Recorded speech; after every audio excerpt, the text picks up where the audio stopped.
Yo, what is going on, everyone? Hope you're having a beautiful, lovely, fantastic day. My name is Mr. Heck, and welcome to the show here at If You Don't Know, Now You Know. Saturday morning, I've got this beautiful guest with me, Tom Harding. How are you, brother? Thank you for joining us. He is the man behind Bro Chats. How are you, bro?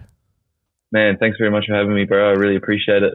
I'm doing well, man. I'm doing well. Doing well on this beautiful Saturday. How is Sydney treating you today? Yeah, it's a bit cold and wet and rainy. Has been for the last few days. So yeah, hopefully we get some sunshine over the rest of the weekend. Monday's looking pretty good, brother. I want to Mm. know. We were just speaking then, and first of all, 3 things you're grateful for today. Well, I'm grateful that I was able to wake up. I'm grateful that I get to play footy, even though it's a bit wet. And I'm grateful for my friends and my family. Definitely. Thank you, brother. Appreciate it. Let's go. Okay, whole thing going down in Sydney at the moment. How's the pandemic affecting you? What's it like down there? Yeah, I guess it's okay. I think it's sort of one of those situations where we're pretty lucky that we're not like what Melbourne is. Yeah. So if we've got to, if we've got to go into lockdown, it's only because we've done the wrong thing. So I think as a community, we've just got to make sure that we're, if we're out in public, we got to social distance, and we just got to abide by the rules, and hopefully that everything sort of goes to plan. Okay. But I don't think it hasn't really affected us too much in Sydney. There's been a few sort of suburbs that have got sort of a few clusters, but yeah, it's nothing compared to other parts of the world. Yeah, definitely feel pretty lucky at the moment. Just so the people out there know and understand what you do, you're the man behind Bro Chats. Can you run us down a little bit about what that is? What is Bro Chats from your Sure, perspective? man. Yeah. So Bro Chats is just an Instagram page where I post just sort of daily positivity and also sort of a little bit of my journey into self-discovery and sort of personal growth. It's just sort of a collective community to come together to interact with other pages and to interact with people and sort of change the stigma around men's vulnerability and why us men, we don't feel like it's okay to talk about our feelings. And I'm all sort of around changing that and sort of creating a community behind that. And also, just trying to make sure that there's no one out there that goes, oh, I've got nowhere to go to. If worst comes to worst, they can always come to me. I'm trying to always interact with all of my followers and, however many that be. And yeah, just sort of make sure that everyone feels like they've got a brother and they're not alone. Yeah, definitely building up that community, bro. And I'll give you kudos to you there as well. That's a very what you stand for and what you're putting out there is much needed in this world. So make sure you give yourself a pat on the back for that, brother, and salute. So Thank you, thank brother. you very much for your good work in the community. You've really like I always look at what you're writing and and your quotes and your posts and what you're putting out there, and it's so real, bro, and I love it. And I just got to say thank you to you for putting those messages out there as well, because it's not easy at times. I guess you probably would get some heavy messages as well on there. Mm-hmm. There's a lot to take on as well, and this work's not easy. Yeah. As you'd know. And I want to talk about.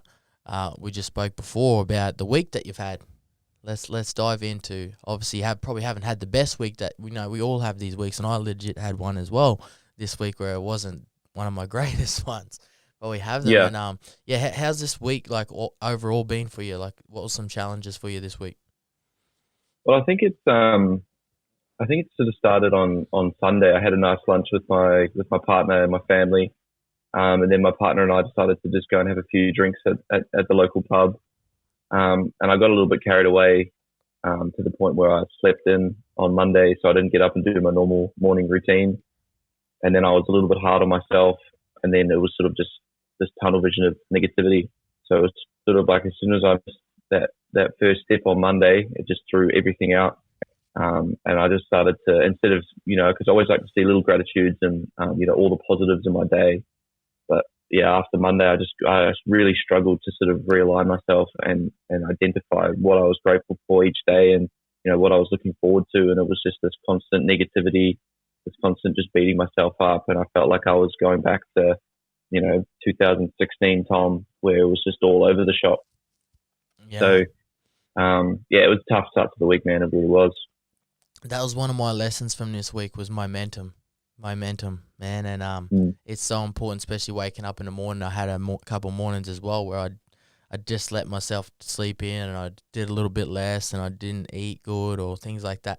And that mm, momentum was I realized how important it is because that carries you through the day, like getting up and starting your day in those ways and, waking up on Monday and being fresh and being in a good state is so important for the momentum, but also not beating mm. yourself up on the other end as well about if you do have a bit of downtime and yeah it's there's a I had a lot of lessons from this week as well. Yeah, um we'll dive back to this week, but before we do that, why bro chats? What tell the people out there why this started. Why did you like, okay, cool, this is the thing I want to start, and how and why you did it? sweet, man. So I'm originally from New Zealand, and in New Zealand, the youth suicide rates are extremely high. And I live in the northern beaches of Sydney, where it's probably some of the most beautiful parts of Sydney, but the suicide rate for youth is also extremely high. So I felt like there was not a lot of sort of um, people putting themselves in positions to create a platform for these men who are clearly struggling to come and talk about why they're struggling or talk about what's going on, and to steer them away from drugs and alcohol and sort of get up on an early morning walk and then go for a swim and then, get in that sort of safe space. So it actually started with me doing walks every Friday morning. So I organised to meet down at one of the local surf clubs, and we just did a nice walk along the headlands, and at sunrise and stuff like that. And it's it started the first 10 I did by myself. So it was the middle of August and I was freezing, and I was just thinking to myself, like, man, why am I doing this? But eventually it started to pick up, and people came down, and I got a lot of positive feedback from that. So I thought, if I've got a voice, I might as well see if I can project it, as far and wide as I possibly can. And with social media as good as it is these days, I thought, I'll chuck up a page and see what's happening, and yeah, it's sort of just going from there, man. Yeah, definitely, bro. And that's it, man. It's just like getting out there and having a go. That's one thing I've Mm, noticed with you. You're like, and I've like, because I've watched you evolve over, the time I've been following you, doing your thing, and from when you started. And I was like, you're really learning on the job, and you're really yeah. like your level of growth is just going, really well. So I gotta just Mm, take my hat off to you there because I always like give praise to someone that's ready to just jump in and take the dive, bro. And I'm like, darn, like, and that's what it takes, hey. You just got to get out yeah. there and just be like, okay, cool. No one's doing anything. That's what you've done. You've taken it on. You're like, okay, I'm gonna make something out of this and turn this around. So Mm. I want to know, like, obviously you've moved over from New Zealand over to Sydney, and what kind of adversity, what kind of things did you struggle with, or have you struggled with in your life, to getting you to the point that you're at now, that made you think, okay, cool, youth suicide is such a heavy thing. Mm. I want to dive into this work. I think it was just the key word for me is belonging.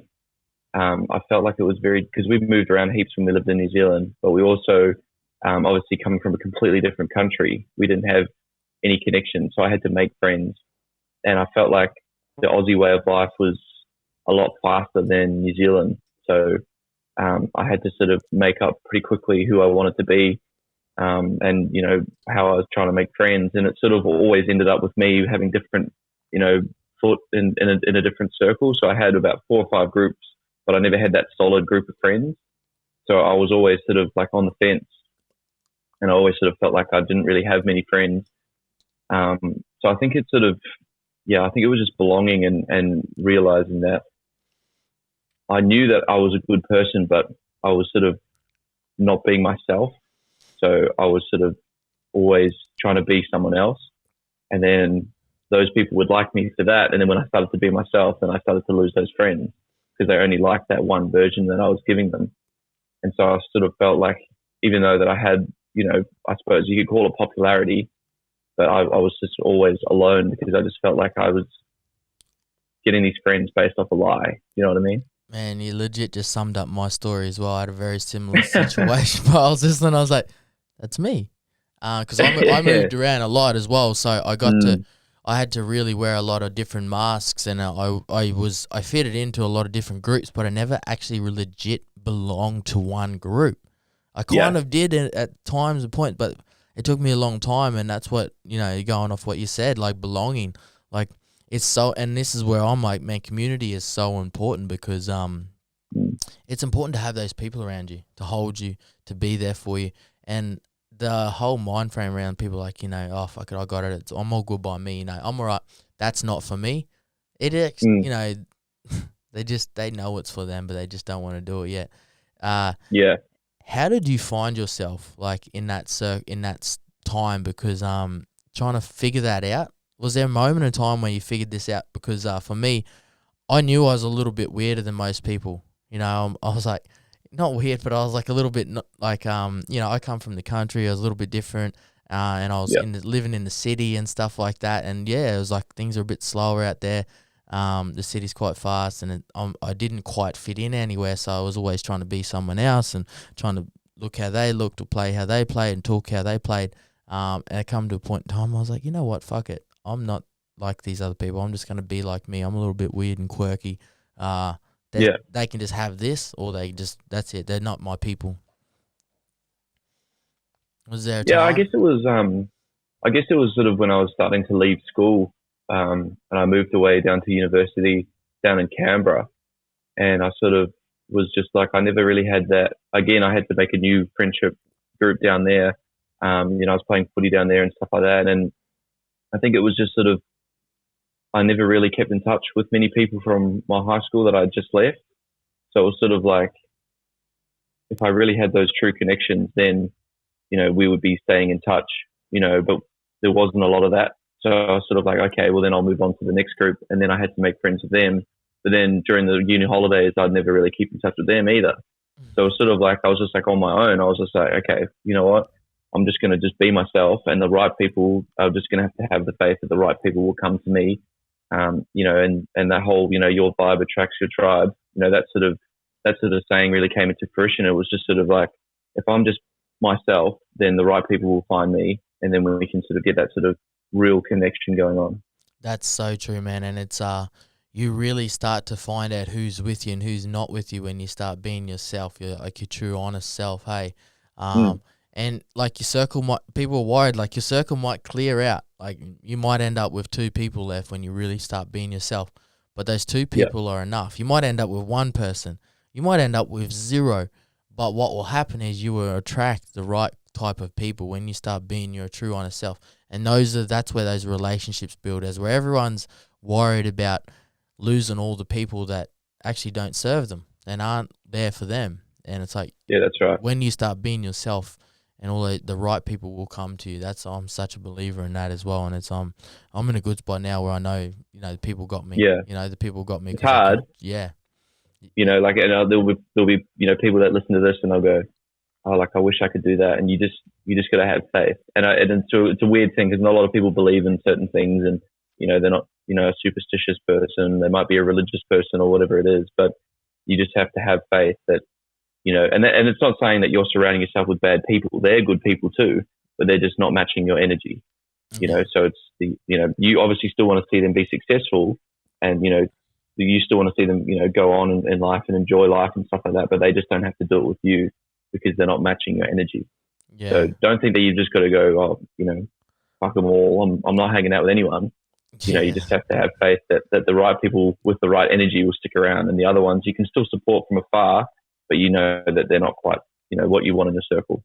And that's right. And a lot of people will look at that and go, oh, I can't do that because there's a lot of people pleaser in them. Like, oh, I've known this person for, X, Y, Z, or I've known for friends or family. And it's like, you don't have to be rude or anything like that. It's just like, when you start being yourself, you attract the right people. And then that's how you get yourself into a really good spot. And a lot of people don't understand that until they actually get there. And they're like, oh, man, like this is what it feels like to be, I guess, free. Like free. I don't have to go have coffee and try to put on a front. And a lot of people don't realize they're actually doing it for so many years. Like for me, I never realized I was doing it for a long time. Yeah, no, 100%. And it's kind of weird now. I look back at it, I was like, bro, that was exhausting. What were you doing? Yeah. Like, what were you doing? Yeah. It's crazy. Yeah, you see some like old friends from school, and they're like, "Oh, do you still like doing this?" I'm like, "What? Like, I would never like doing that." You know what I mean? But it's just like because you wanted to be their friend, you used to say yes to everything. You know what I mean? Yeah, And oh now you're yeah, like, bro, "Oh, let's do that. But in your head, like, you just weren't conscious of it, and you're like, yeah, let's go, Hundy, yeah, let's go get it done. yeah, But like now you're looking at it, you're like, whoa, that was definitely not for me. Like, why was yeah, I hundred doing that? percent." The people pleaser, they're trying to fit in, they're trying to make Mm, friends, and I feel like we've come out of an era, like especially when I was coming out of school, where it was so important to have more friends. It was so important to have more mm, friends, and if you didn't have heaps of friends around you all the time, like you were like that loser guy. yeah, How do you perceive that? Because that was something that I got to experience when I was going through school. I'm like, man, that was such a silly analogy to have. Like yeah, more friends was like made you like more of a person in a way, and I'm like, nah, that's not how it should be. yeah. You're judged on how many MySpace friends you have and how many Instagram followers and stuff you had and all that sort of stuff. And if you didn't have enough likes, then you weren't cool enough. Back when Instagram used to show the likes.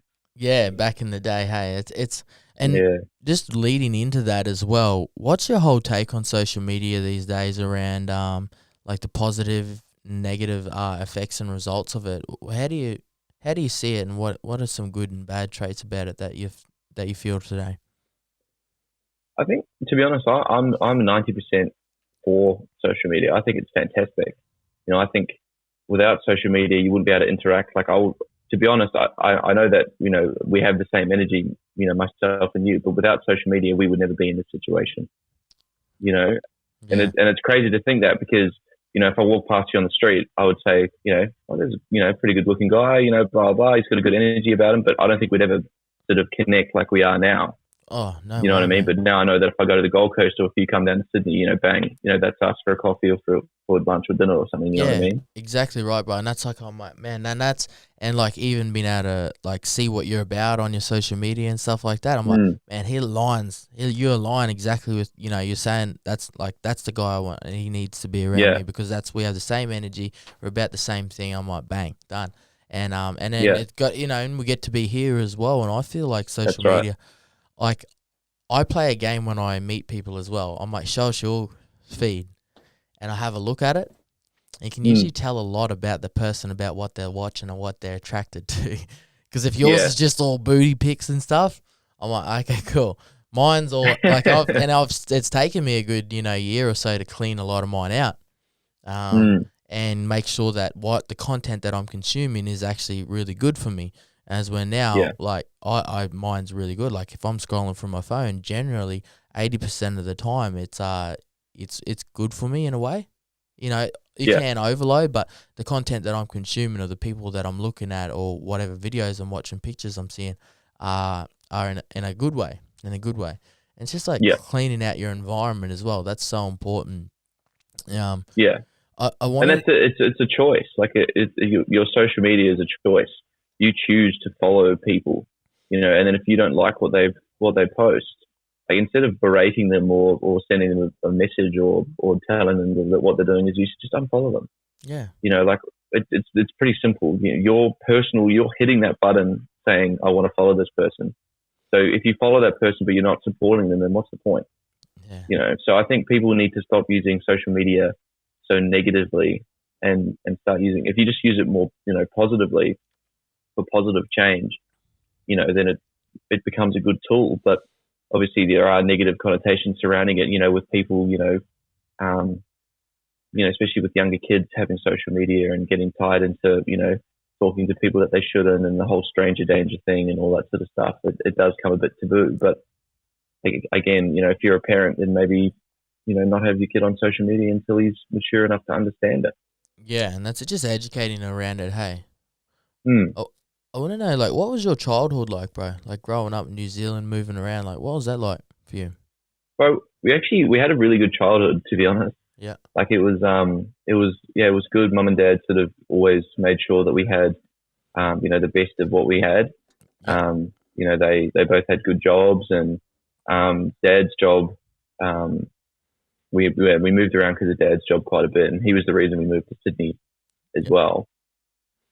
But yeah, it was good, man. It was we'd always be in sports teams, and we'd always be understanding certain different elements of life. We'd go to our grandparents' house and learn different things and hang out with our cousins and stuff like that. So I can't say that I had a tough childhood growing up. I don't think that wouldn't be fair for me to say. Yeah.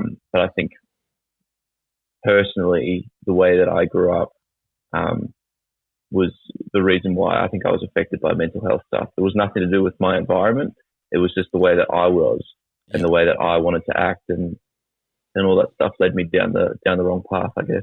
Yeah, I want to touch on that as well. Like, what kind of things come up for you, and what kind of adversity have you tried to, like, things that have affected you in the mental health scene, like, coming up?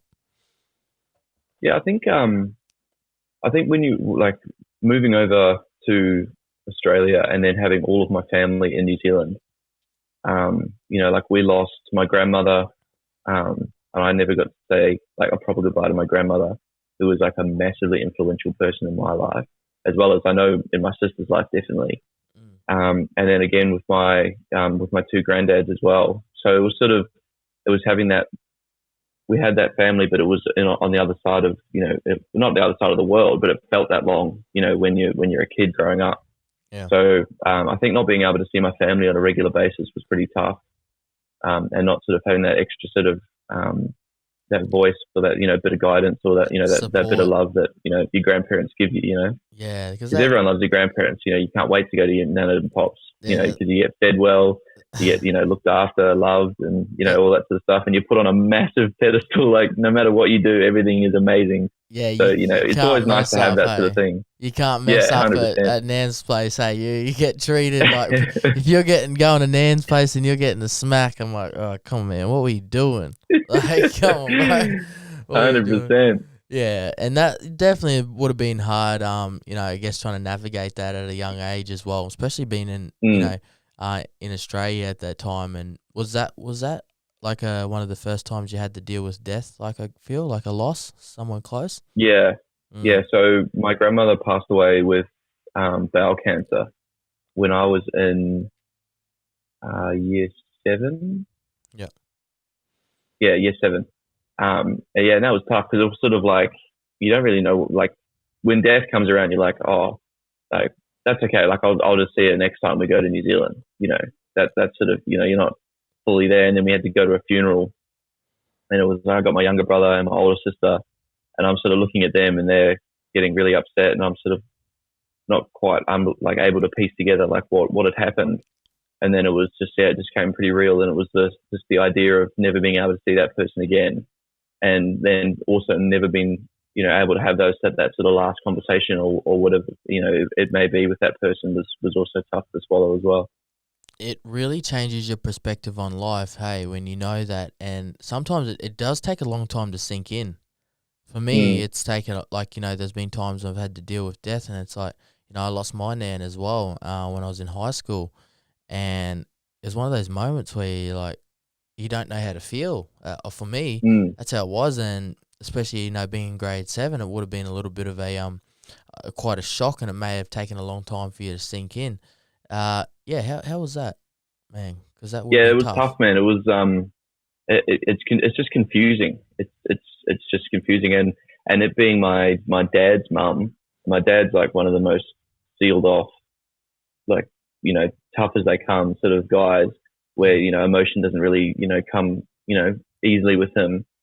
For him to be speaking, and then for him to start getting a bit teary and stuff like that, that was really confusing because I'd never seen him cry before then. Yeah. And I was sort of thinking to myself, like, wow, like, that's crazy, like, how do I deal with it now? Do I cry now because Dad's crying? Do I get upset, or how do I do it? Or and then one of my uncles said, we don't cry, we look after the women in our family, we make sure that they're okay, we'll be fine, you'll go through this again, and it's just sort of like, to tell that to a 13-year-old, it's sort of a bit, it's a bit tough, but yeah.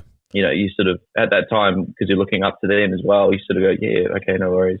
Yeah, well, it's such a confusing thing, bro, because you're just like, what the hell? Like, what's, and you don't, like, you know that all these are you don't actually know at the time, but like what's happening is your body's going through all these emotions and dumps, and then you're looking to people like, okay, how do I act? What do I do? And it gets so tough, man. And like you said, it's confusing. I've been confused as hell. And even now in this day and age, I'm like, it's still something that sits with me, and it's never easy. Like, it's never easy, obviously, but being able to try catch yourself and how you're feeling, and let yourself feel how you need to feel. That's like my take on it. Hey, like, don't try and critique it or make it look a certain way. If you got to cry, you got to yell, you got to scream. That's it, man. Like, you've got to call someone, you call someone. Don't try and make it look how old mate next door makes it look. It's how it looks to you. Yeah, that's right. And I think that exact way, or that sort of, don't, deal with it on a personal level is the exact same as what we're talking about with social media as well, is that social media makes everyone feel like they're not achieving enough in life. But you just need to just slow down and realize that you're exactly where you need to be. And if you want to feel a certain way, then you just feel that way. And that's your personal way of doing things. Yeah. And it's hard, like it's a hard lesson to learn, but you just have to do it. Yeah. Even like, people don't understand, like when I talk about social media and stuff, it's actually designed and made to be addictive. Like, if you didn't realize that, and you're listening to this now and you're like, why am I on my phone so much? Oh, I need to get off it.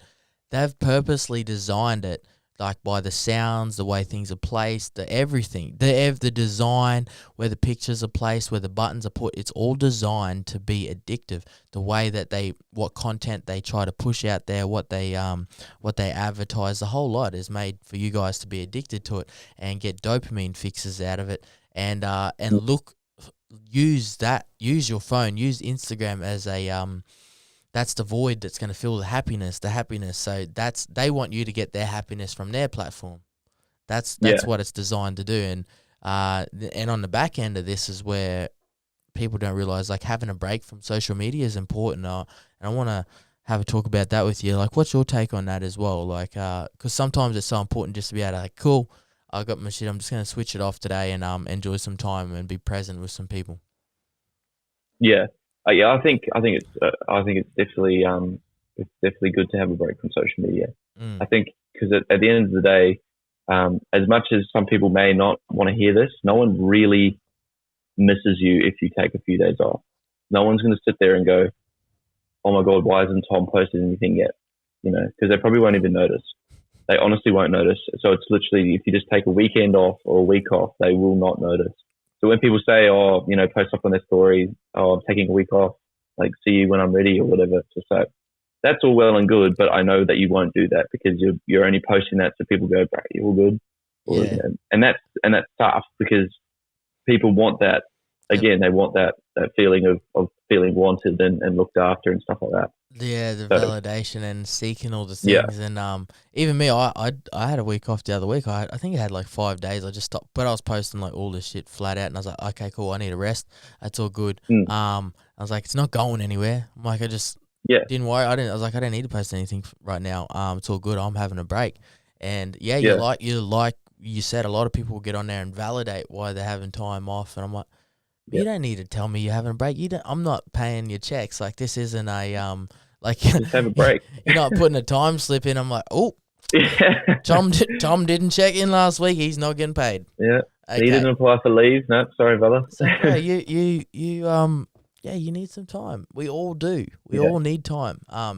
It's healthy, man. It really is healthy. It does show. It does show a lot. Hey, and people that are very like, I guess, mentally stable and like strong, I guess, I feel like they know when they need to take time off, and they don't try to like, oh, okay, cool, go jump through all the hoops. They're like, okay, break, done, here you go, sweet, come back. And they regularly do it. I used to have every Thursday off. Social medias. So Thursday was social media down day for me, where I'd delete the app and I'd have a free day. I'll probably bring that back, and it was such a cool day. And I used to, that was my day to call people, because I'd be like, oh shit, what am I doing on my phone? But I'd call people. I would call people, and it's so cool to go be able to do that. And like people you haven't spoken to in a long time. I want to ask a question. Like, you've got one wish, bro. I could give you any wish you wanted. Can't have two. You can just have one. And you could change anything in the world right now. What would it be? I had one wish. Sounds like an R&B song. Yeah. I think I would.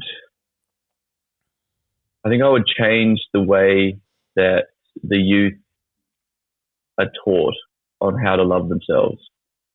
I think that would be my one wish, to be honest. Yeah, that's such a really important one, hey? Yeah, because I think that's something that I struggled with, was that I always had to be or look a certain way to get attention, whereas that's just not true at all. Yeah. You should literally love every part of yourself, and you should be taught how to do that. And look, you're obviously not going to be, happy. Like if you're, if you know personally that you're feeling a little bit overweight, then obviously you go to the gym and, all that sort of stuff. That goes without saying. But I think growing up, our kids need to be taught that they should be, loving themselves first before they can love other people. Yeah, bro, that's so important. There's a tool that, we just never got brought up with. And it'd be such a valuable tool for the youth growing up now. The next one I want to ask is, ma'am, what is your advice? What's let's say Tom's hot tip would be? What's something that you'd suggest? I think it would just be to, I don't know, it's going to sound a bit cliche, but be yourself. Because when I started my Bro Chats page, I was posting what I thought people wanted to hear, and it was getting no traction. When I started posting things that I was feeling, people started to resonate with that. So it just shows that if you're authentic and if you're yourself on these platforms, and even on your personal platform, people are going to understand that. If you're posting things because you think other people are going to like that, you've got the whole social media algorithm wrong. Yeah. So if you be yourself in your social media world, but also in real life, you will be 10 times happier than if you're trying to please people for the entire remainder of your life.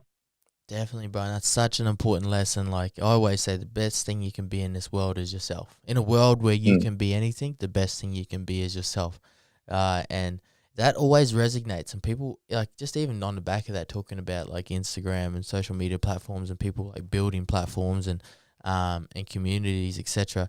They do it because they're truly, honestly themselves. And that always shows. That's so, you can't fake the real. You can't fake the real. And people are attracted to what's real. And when you are real and it comes from here and it's intentional and it's that's you can't fault that. You can't go out and buy that. It has to be from you. It has to be real. The best product you have is yourself. You want to put something out there, put the real version of yourself out there, and people will be attracted to that because there's no hidden agenda behind it. It's real as shit. And people can see it, and that's what attracts. People are attracted to that, man. Yeah, especially if you're in a mental health space. I think it's crucial that if you're in a mental health space, you're either you have to be real. You can't be fake, because if you put something out there that's not real and not authentic, and people message you, and you give them bad advice, or then if you go through something and then you don't know how to deal with it, but you only posted it because you read it somewhere, you haven't actually researched it or looked into it. You're playing with people's lives. Yeah. And I think that's unfair for you to put yourself in a position where people message you for help and you're giving them false hope, or you're giving them bad advice, because that can really be detrimental to people. That's a big one. Hey, if you don't know the answer, that's okay. That's what that's fine. Yeah. Yeah. People ask me things. I'm like, hey, bro, actually, I don't know the answer to that.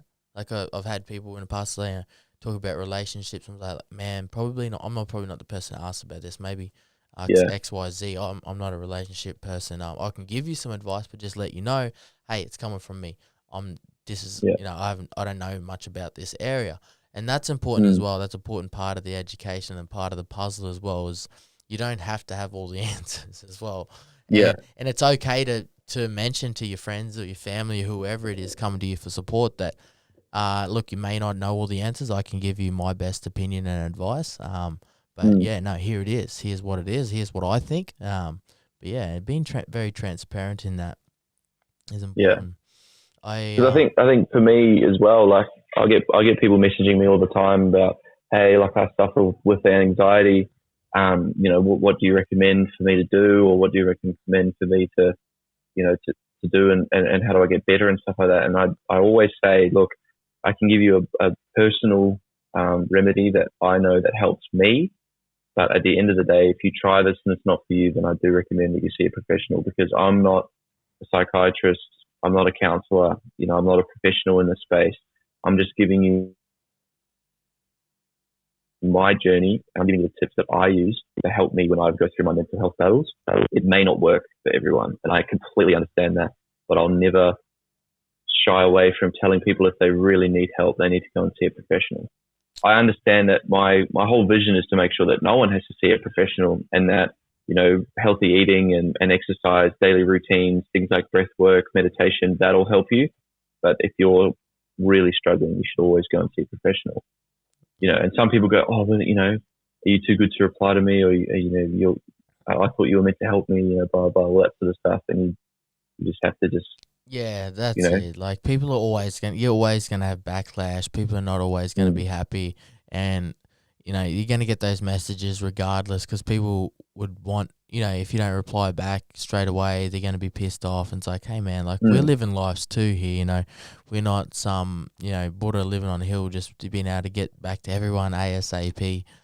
We've got yeah, lives. We have our own struggles as well, but we're doing our best. They're doing their very best, yeah, and you know we're out there making change where we can, and that's it. And like you said, is yeah, there's no shame in telling someone you don't know and pass them on. There are professionals out there, and sharing your journey is part of the education, because people get to learn from you, and that's even this yeah, that's right. podcast. That's it. It's like we get to pass on our story as we're like like our fathers, like my dad would have never told me his story growing up and how he grew up, and then I'm like, I probably could have learnt so much from that.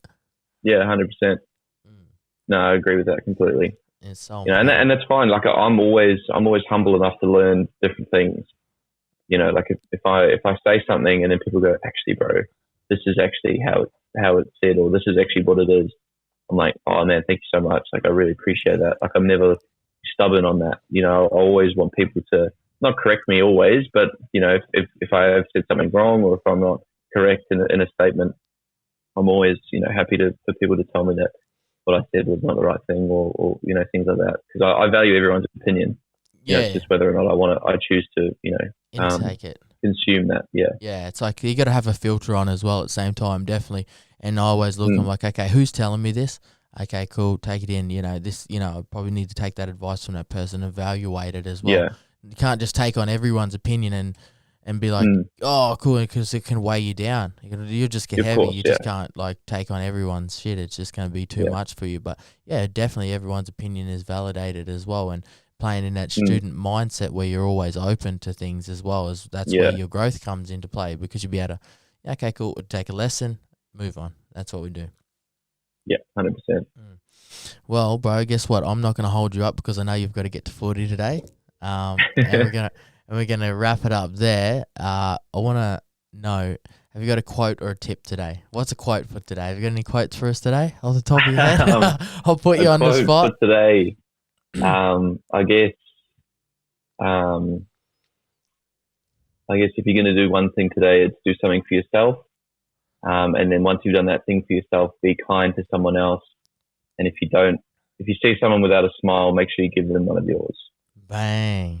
Thank you very much, brother. To the people out there listening, appreciate you guys as well. Sending my love. If you could hit that subscribe button on YouTube, or if you're on Spotify or Apple Podcasts, please leave a review and rate us as well. Ladies and gentlemen, Tom Harding, thank you very much, bro. Appreciate your Thank time. you You for have a having me, man. beautiful day, man. Thank you, bro. You too. All the best. Peace.